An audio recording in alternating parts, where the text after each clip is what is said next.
Shalom, shalom, peuple de Dieu. Shalom, shalom à tous. Shalom, shalom au peuple camerounais, à citoyens célestes, concitoyens des saints, co-héritiers avec Jésus-Christ. Shalom, shalom à vous qui nous prenez pour la première fois dans le cadre de cette émission. Nous sommes en ce début de mois dans ce que Dieu veut. Oui, un autre thème à la suite de celui-là, des promesses de Dieu que nous avions développées dans l'émission déjà précédente, celle du mois passé. Nous avions vu déjà de grandes, j'appelle ça quoi, orientations par rapport à l'esprit, ce que Dieu veut nous rendre purs dans le livre de Matthieu 8, verset 1 à 3, 1 Thessaloniciens, chapitre 4, verset 3 à 6. Dans la seconde livraison, ce matin, nous allions prendre encore à ce que le Seigneur prend comme volonté est parfaite et exprimée par les Saintes Écritures. C'est le pasteur Onayo de Charles pour le compte de la MEVIPAC, Mission évangélique et paix du Cameroun, une paroisse de l'Assemblée locale du Cameroun, du Corps de Christ dont nous sommes membres, production avec la collaboration de Canal 24 Télévision et toutes ces directions, le Saint-Esprit au contrôle. Je bénis Dieu pour quelqu'un qui nous prend ce matin, qui nous écoute, que ce soit pour la première fois, que ce soit pour la énième fois, disposons-nous. Et ensemble, ce matin, nous allions lire dans le livre d'Hébreux, Hébreux chapitre 12, au verset 15 à 16, ce que Dieu veut, qu'est-ce que Dieu veut réellement. Parce que vous voulez, parce que vos parents veulent, parce que vos amis, parce que votre structure, vos leaders, vos chefs, mais qu'est-ce que Dieu veut par son esprit. Nous allons prendre un moment de prière comme l'accoutumée avant d'entrer dans la suite de ces messages. Seigneur, merci encore parce que tu nous parles au moyen de l'Écriture ce matin. Tu nous visites, tu te glorifies et puis tu viens encore nous bénir au moyen de ta parole révélée. Au nom de Jésus, nous avons prié. Amen.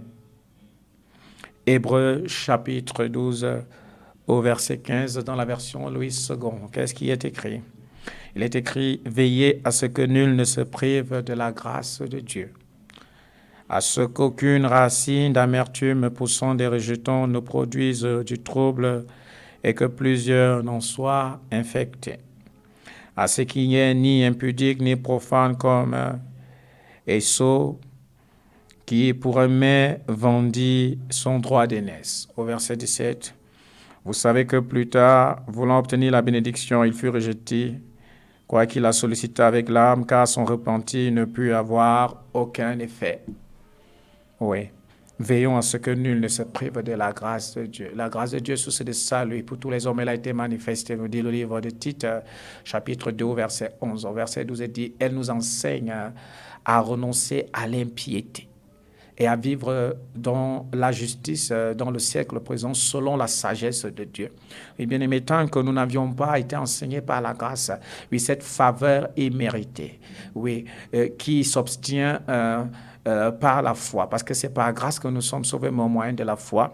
L'écrivain ou les écrivains, les auteurs ici, non identifiés encore de manière biblique du livre d'Hébreux, nous mettent en garde contre ceux-là qui ne veillent pas à ce que la grâce qu'ils ont reçue d'être appelés enfants de Dieu, la grâce qu'ils ont reçue d'être justifiés, d'être sanctifiés, d'être mis à part, oui, qu'ils ne puissent la conserver telle qu'ils l'ont reçue. Parce que bien aimé, il est impossible et presque difficile d'avoir reçu la grâce et de continuer à produire des racines d'amertume qui poussant des rejetons, produisent le trouble.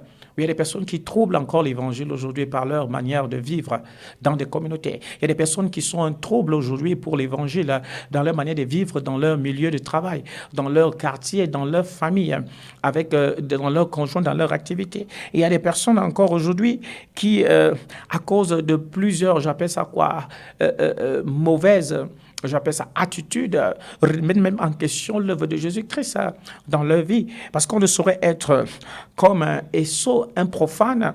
On ne saurait être comme Esau, j'appelle ça quelqu'un qui méprise totalement tout ce qui relève du sacré et prétendre que nous sommes encore sous la grâce, nous vivons sous la grâce. Parce que la Bible nous dit que plus tard, lorsqu'il a voulu obtenir la bénédiction, il fut rejeté, quoi qu'il sollicita avec l'âme. Oui, cette bénédiction, parce que son repentir ne put avoir aucun effet.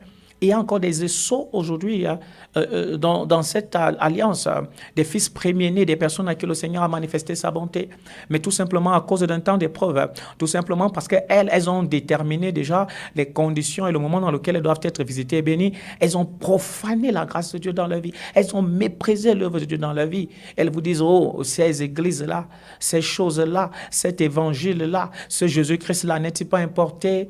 N'est-il pas celui qui est uniquement pour les les Israélites, est-ce qu'il est réellement Dieu? Ça, c'est prendre la grâce de Dieu en vain. Il y a plusieurs qui le font aujourd'hui.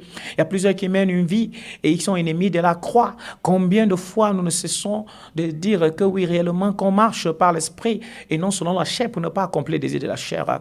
Avions-nous été sauvés pour continuer à vivre selon la chair? La grâce a-t-elle surabondé afin que nous prenons pour le péché pour un prétexte? Non, je pense, nous dit l'apôtre Paul dans le livre de Romains 6.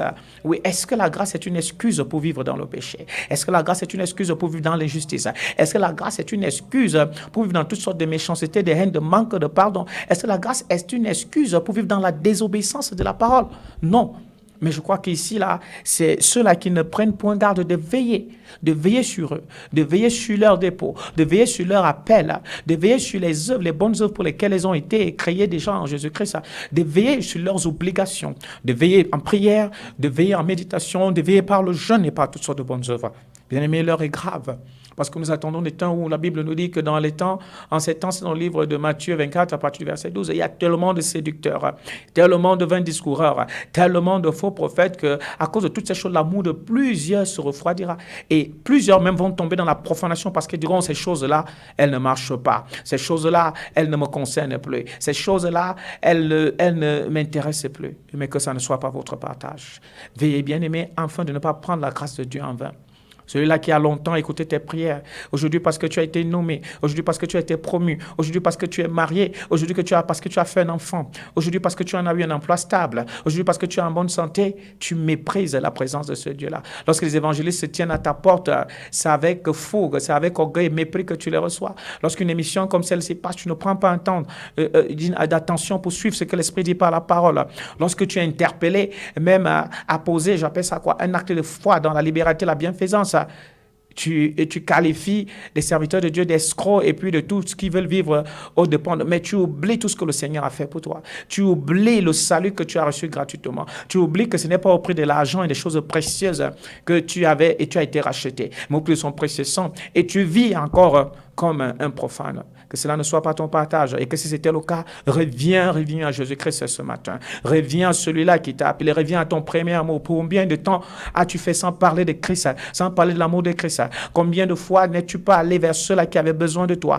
N'as-tu pas allé vers le chevet d'un malade, même un inconnu? Combien de fois tu es resté insensible à un appel en détresse, à une œuvre caritative, à une manifestation, j'appelle ça quoi, d'humanité et puis de partage, quelqu'un qui est en difficulté? Combien de fois tu n'as pas élevé la voix pour prier, intercéder, même pour cette nation, pour l'Église, pour les serviteurs, même pour ta famille, pour tes chefs, pour tous ceux-là qui sont établis en autorité? Combien de fois tu as ouvert tout simplement, j'appelle ça quoi, une porte à l'ennemi en te comportant en ennemi de la croix, en ne pas marchant dans la vérité et sur les voies, celles-là que le Seigneur Jésus-Christ nous donne. Il a dit ici, réellement, nous avions reçu comme des apôtres, soyez ses imitateurs, soyez les imitateurs, marchez sur les pas de Christ, pas sur les pas d'un homme. Tu as remis en cause l'œuvre de la croix, tu l'as balayé de la main. Aujourd'hui, tu t'attaches beaucoup plus aux hommes, aux prédications qui sont agréables à tes oreilles, à tout ce qui produit le bien-être en toi. Mais lorsqu'on veut parler de ta vie, de désobéissance, ta vie de rébellion, tu t'emportes et tu traites les prédicateurs de tous les mots de jaloux alors que c'est pour le salut. Bien-aimé, veillons à ce que la grâce de Dieu dans notre vie ne soit pas vaine. Veillons à ce que nous ne profanons pas un si précieux don que nous avions reçu et qui a coûté à Dieu son seul et unique Fils, de peur que lorsque nous allons solliciter la bénédiction à retour, que cela nous soit refusé. Par prière pour toi ce matin, que ça ne soit pas ton cas. Au nom de Jésus-Christ.